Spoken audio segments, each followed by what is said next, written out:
So nice to be here, and it's a pleasure to make this lecture about the urbanism and the urban regime from the perspective of the memory policy. And I would like to answer the. Does it work?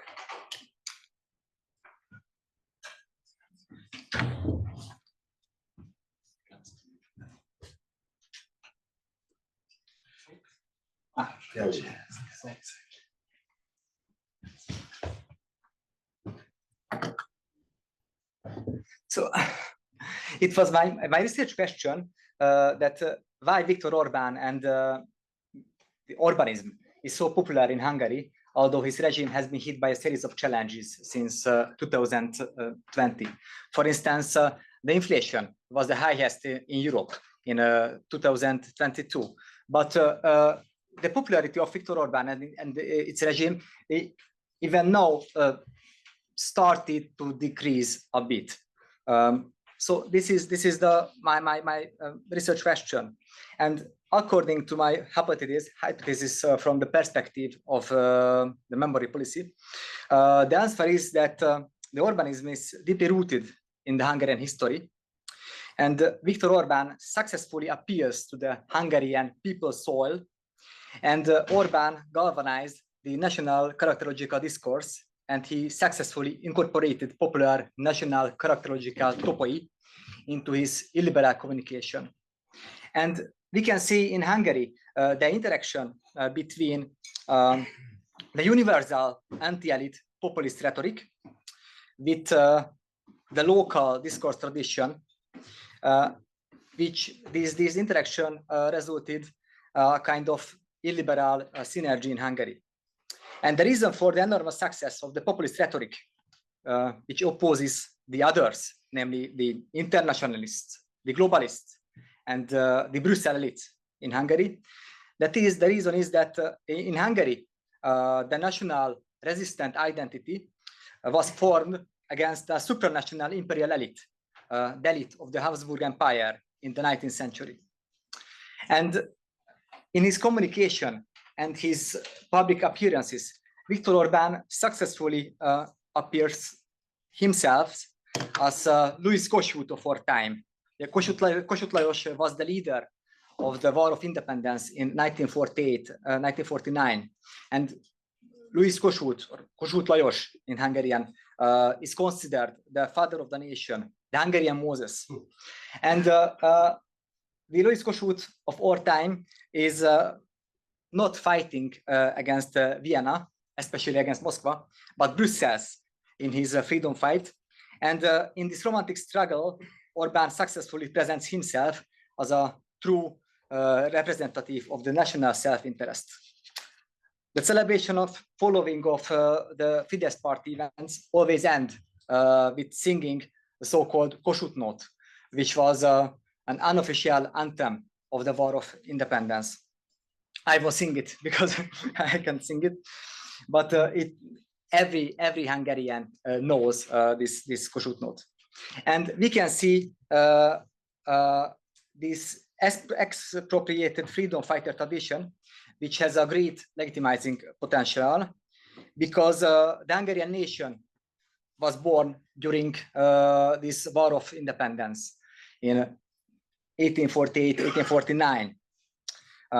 If we accept the constructivist concept of Erich Hobsbawm on the image of nation and the nationalism in the 19th century.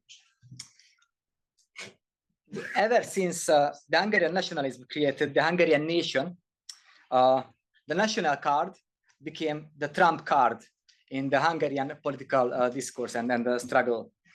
And for instance, in the Orbán regime after 2010, even every institution became national institution. Even the tobacco shops became national tobacco shops. And of course, when Viktor Orbán announced in 2014 the building of an illiberal state, he justified it with the national interests. And Orbán framed the domestic and foreign globalist critics like these foreigner critics would have not opposed the destruction of the Hungarian liberal democracy, but like they would have criticized the representation of the national interest. Because in Hungary, the main conflict that has been structuring the political debates in the modernity is the opposition between the national traditions and the foreign institutions brought from outside and which were opposed on the Hungarians. And Orbán is relying on this historical and discourse tradition. Orbán identifies himself as the charismatic, dedicated leader of the nation. In 1998, when he was a newcomer prime minister, he stated that if you want to belong to the nation, you have to vote for the government program. And after his election defeat in 2002, he considered himself the leader of the country further. He continued the annual evaluation speeches, which he started as prime minister, and even he was in opposition without power. And at that time, he made a memorable statement that the country cannot be in opposition. And Orbán identifies his right-wing voter camp with the Hungarian nation. And if the right-wing Fidesz camp is the nation, then its Hungarian political rivals can only be anti-national, because the Fidesz rhetoric uses these asymmetrical counter-concepts.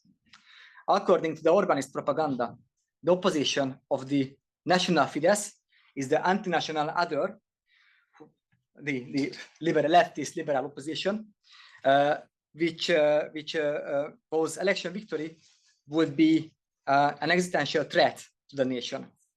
So in the rhetoric of Fidesz and Orbán, the opposition is not an opponent, but an enemy. According to Orbán and according to his cart of intellectuals, for instance, Gábor Géfodor and Márton Békés, who are the intellectual pupils of Carl Schmitt. The alien globalist left appeared as an anti-national threat in the 3-part article of Péter Boros, Why Mustn't We Vote for the Left-wing Parties in 2002, which is one of the seminal texts of the illiberal memory policy of the Orbán regime. Boros was the right-wing prime minister between 1993 and 1994, and Boros has been represented by the Fidesz media as the wise, great old man of the country. Boros was born in 1928.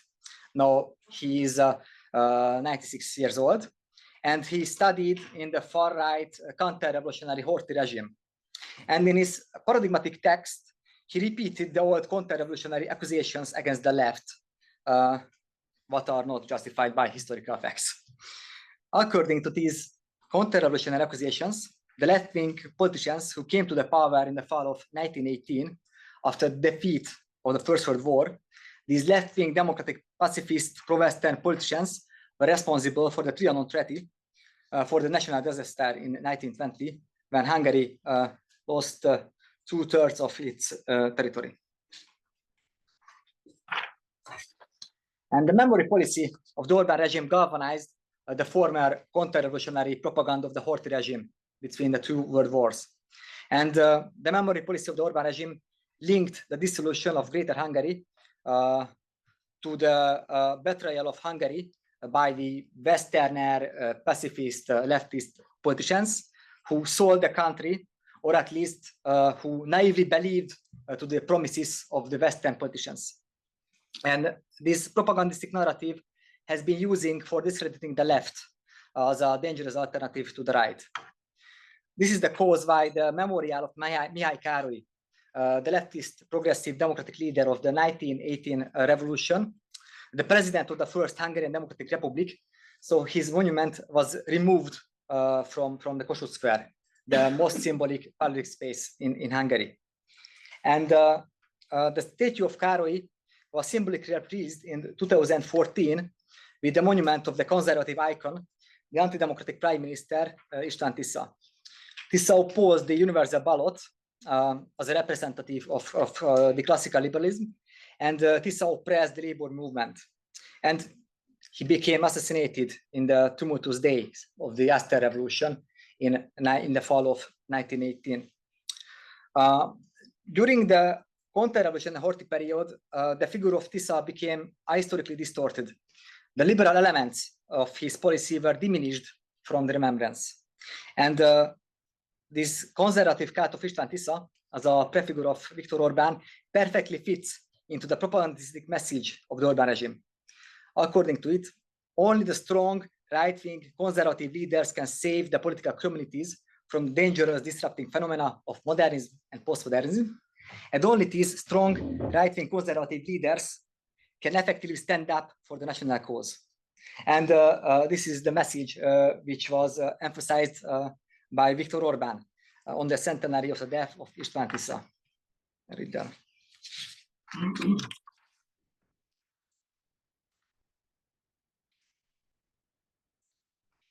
The propaganda of the Orbán regime against its political opponents has been openly playing with accusations of serving foreign interests since the anti-Soros campaign started in 2017. In Orbán's interpretation, his left-wing political opposition, the anti-national Soros agents, were at the service of the decadent West, which is alien to the Hungarianness. And just as the Hungarian leftist, democratic, progressive politicians served anti-nationalist foreign interest during the revolutionary period, according to the memory policy of the Orbán regime, as according to the pro-government propaganda, the leftist liberal opposition also do this service. And the 2022 election was overwhelmingly framed by Viktor Orbán and the Fidesz politicians as a struggle between the sovereignist pro-government national bloc, representing the Hungarian interests, which is the peace, and the globalist opposition, which is serving the Warmonger West, alias Brussels. We can read this message in the book of Márton Békés called the National Bloc, the System of National Cooperation, which was published in 2022. This opposition with these asymmetrical counter-concepts is fundamentally false, because, for instance, the Orbán government offers much more tax benefits to the multinational companies than the previous leftist liberal governments did.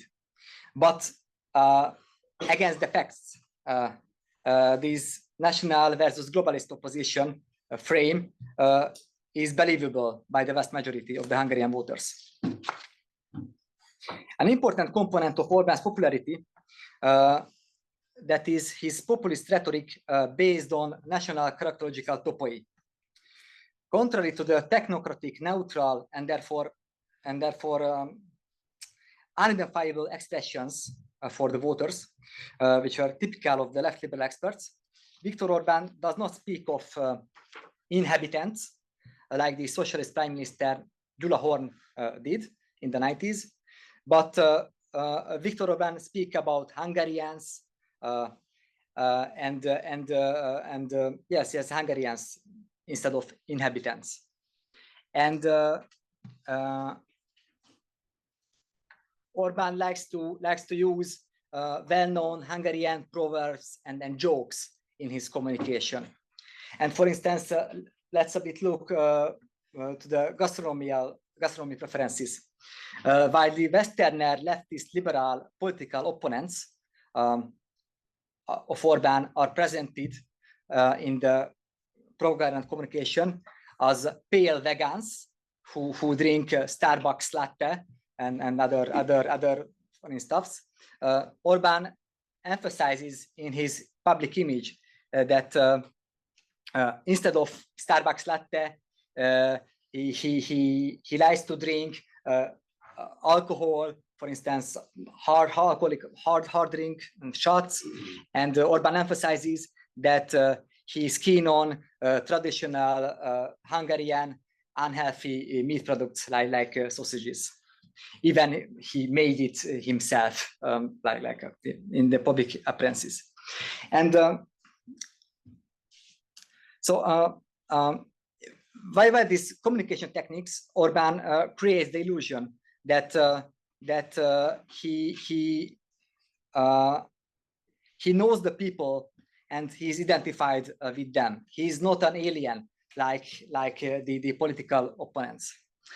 And Orbán also gives a resistant identity, like the neoconservatives of the early 20th century did. For instance, one could list his negative national characterological statements in order to justify his politics. I will give a few examples from the recent years. The Hungarian does not tolerate people interfering in his life. The Hungarians are not gamblers. They don't gamble with their country. Hungarians are not a people that can be shut up. Hungarians don't adapt only to themselves. Hungarians are not a stupid people. We are full of Nobel laureates. A Hungarian does not beg, but fulfills and expects what is due to him. And Hungarians don't clink glasses with beer. This is the well-known national characterological topoi in the Hungarians, and Orbán knows them and uses them very effectively in his communication. And this Hungarian character must be preserved as it is. And this is how we arrived to the ethno-nationalist turn of the Orbán regime. And this ethno-protectionism manifested in the anti-immigration campaigns and the rhetoric, and even in the memory policy and the culture of the Orbán regime. In 2022 said Viktor Orbán in his speech in Tusnádfürdő, "This is why we always fought for. We are willing to mix with each other, but we don't want to become a mixed race. That's why we fought at Nándorfehérvár. That's why we stopped the Turks at Vienna. And if I think correctly, that's why the French stopped the Arabs at Poitiers in the old days." And I think since then, it is not an exaggeration to call the rhetoric of Viktor Orbán fascist rhetoric, if we accept the measurement of Umberto Eco, which was stated in his seminal article Urfascism in 1995. And I will close an example that it is easy to detect similarities between the cult of Miklós Horthy between the two world wars and the cult of Orbán, because both of them are seen by their followers as the new János Hunyadi, who stabbed the Turks at Nándorfehérvár, and that's why who defended the European Christianity, like Viktor Orbán did according to this cult. And it is not an accidental coincidence that a series about János Hunyadi now is being made as the most expensive Hungarian film project of all time. So thanks a lot.